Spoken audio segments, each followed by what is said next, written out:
TikTok Shop possibly slowing down, new limits for search terms on the back end of Seller Central, and a new tool that helps shoppers find exactly what they're looking for on Etsy. This and so much more on this week's episode of The Weekly Buzz. How cool is that? Pretty cool, I think. Welcome back to another episode of the Serious Sellers Podcast hosted by Helium 10. I'm Carrie and I will be your host for this episode. And this is our weekly buzz episode where we give you all the latest and greatest e-commerce news, Walmart, Amazon, Etsy, Shopify.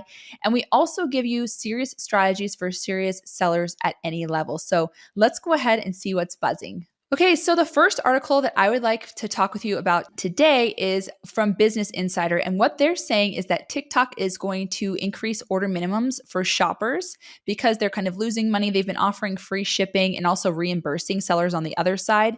So they're actually losing money in that way. So they're going to try to increase those minimums for free shipping in order to kind of not lose those incomes on the shipping. So we'll see how that affects actual sales on TikTok, but I don't think it's too much to be concerned about because people are used to kind of minimums for shipping on a lot of sites. So I'd be interested to know what you think. If you've ever purchased something on TikTok, does free shipping make or break the deal?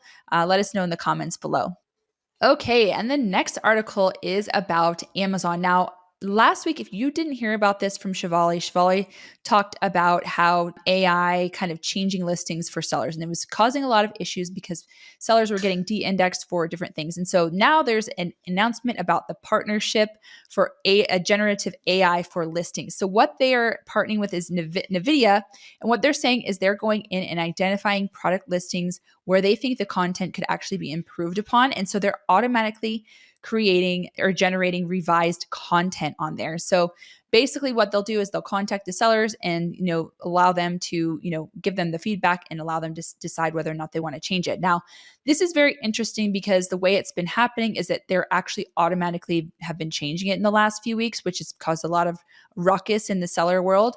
Now, the question that I have is maybe the reason for that is because of who has the access or kind of authority to change the listing. Now, the more that you contribute to editing your listing, the more you are kind of like an authority on that listing and have editing access, I guess you could say. And so if you maybe have set your listings up for a few years and you haven't really edited or changed them, then you don't really have as much power to edit the content as, say, Amazon would. So I'm curious to know if that is actually how they're, who they're asking is whoever has the highest rank in terms of editing on that particular listing. So I don't know if anyone else has heard about this. If you have any additional thoughts about this AI stuff, please leave it in the comments for everyone to know. But that's a really interesting thing that they're saying that they're going to have sellers, choose whether or not they want to change it. But since that hasn't happened, do sellers have the authority that they think they do on their listings? That is my biggest question. I don't think it's too much to worry about. Just if you haven't set up your Helium 10 alerts, make sure you set up your alerts to see if Amazon or anyone has changed your title, your bullets, your images, or your description, and you'll be notified, and then you can change it back if you need to. So there's no worry there as long as you have those alerts set up. Okay, the next article is about Etsy, and this is a really interesting and cool tool that I think a lot of people will find helpful. Is basically it's an AI, another generative AI tool that if you're searching for a gift for someone, you can basically go onto Etsy and fill in the details about what you're looking for that person and just about that person. And they're going to show you gift ideas on Etsy for that person based on the input that you give it. So I think that might be quite an interesting thing. There are some sellers who are, opting into this whole thing. And I wonder, how well that'll do. And I think for me, that would be great if I'm looking for, something for a specific person, maybe that's harder to shop for. You can find some really cool ideas on Etsy. And so I'm curious to know if anyone out there has seen this or if you've actually used it to find gifts. Let us know in the comments below. Okay, so this is something that I think, people have been very, very excited about TikTok.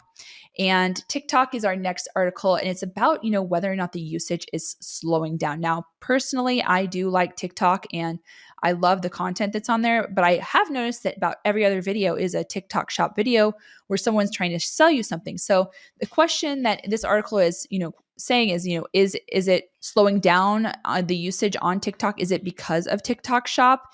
And so, that's a question. I think that people are still using it quite a bit. So I really don't think that there's much to be worried about. In fact, Bradley has a podcast that he's going to be talking about. Two of our elite members, they will talk to you about their TikTok seller journey and how they sold out of their inventory in one day.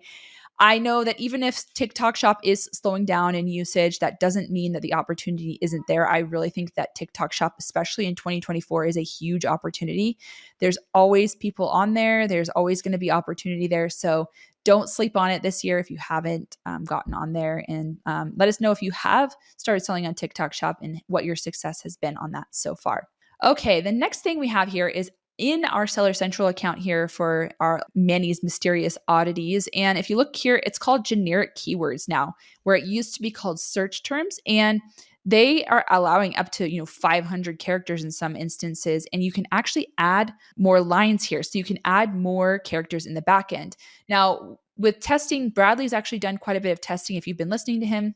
And this is actually not the most important area where you're going to start indexing and ranking. It's not really giving you ranking juice per se by having these keywords in the back end. So something that's really interesting about it is, say you have a term like black, and then you also have black egg tray. You can only index for a black egg tray if you have kind of this egg tray written into your listing.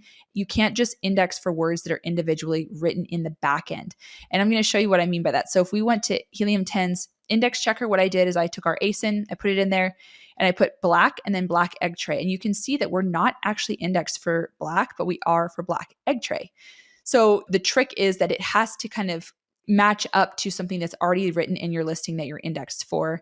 And then you can, kind of index for that full phrase. So if you're indexed already and showing for egg tray, then you can put black in there, and you can also index for black egg tray if people are also searching for that. So that's something to consider, test out. And if you have Helium 10, hopefully all of you do, because it's the best tool out there.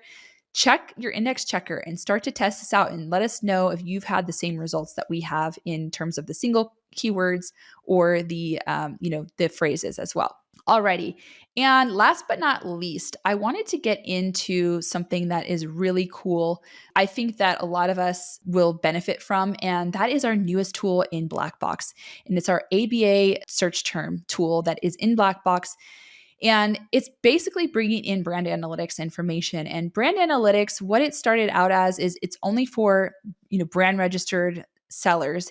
And you had this access to all the search terms, I think up to 1 million search terms, where it shows you the search term and the top clicked and top converted products for those keywords. Now, the way that you had to get that information is you would download these spreadsheets. It's like 1 million lines. It would take hours and hours. Some people were using developers to kind of sift through this to find really cool product opportunities. And there were some really cool product opportunities, but it really was quite a headache to sift through this brand analytics data, although it's really cool to see it. But now we have this amazing tool that is our brand analytics ABA top search terms within BlackBox. So you can see it's this little tab. So if once you're in BlackBox, you're going to click on this little tab here, and this is where it is. Now you can choose the weeks that you want to search in here. So it's going to change every week based on the brand analytics terms. So, if you do see that there are different results every week, you're going to know it's because the brand analytics data is going to be different every week. One thing that I like to do, and I think is kind of interesting, is going in here and going to the phrases containing and seeing if there's anything similar. So we sell the coffin shelves. I want to see what keywords come up that are similar to coffin. And this can help, maybe define some more keywords, also some product ideas. So I'm looking at coffin, and I want to see what it comes up with. It looks like 168 keywords. And there's a lot of coffin nails because that's like an actual shape and some coffin stuff. But let's see if we can find something interesting. Okay, so right here, we've got coffin cat tree. So coffin cat tree, if I expand this out, I can see this on Amazon. It looks like it's a pretty good price point. They're kind of a range of price points, but we can pull our X-ray extension and see what we've got here for this potential product idea, which is a really cool idea. Looks like, you could potentially make some good profit on it.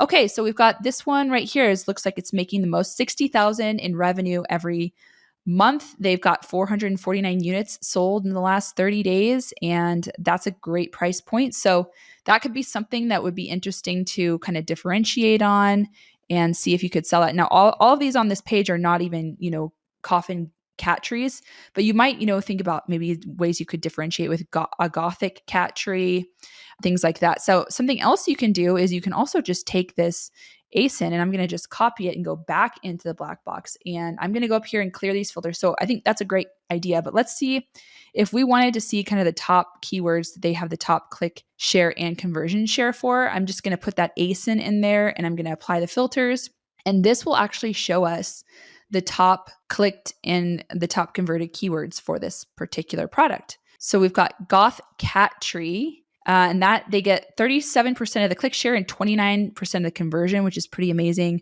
Goth Cat Tree, they've got 41% of the click share and 38% of the conversion. So you can actually see some keywords that are related to this particular product that would, you might not have actually found or thought about, but you could potentially target too if you wanted to sell this product.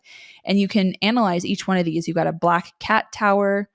You've got, black cat tree. That one's, even better. You can, see what kind of differentiation you have there. So there's a lot of great opportunities here that you can take a look at. It's going to take you on, down rabbit holes, but it'll help you to find some really cool products that are in demand. You can see that people are actually searching for these products and potentially add them into your product line. So if you haven't checked it out, you need to check this out. You're going to find some really cool products, and there's even more that you can do than what I even showed you today, but you can play around with all these filters. There's even some advanced settings where you can, sort by the top clicked and top converted keywords. A lot of really cool stuff in here. So you're going to want to check it out and let us know what you think. If you have any feedback, we always are open to feedback to make sure that we have the best product possible. But that is all that we have today for the Weekly Buzz. I'm sorry to say that we've come to an end. Thank you all for tuning in, and we'll see you again next week, and we'll see what's buzzing. Bye.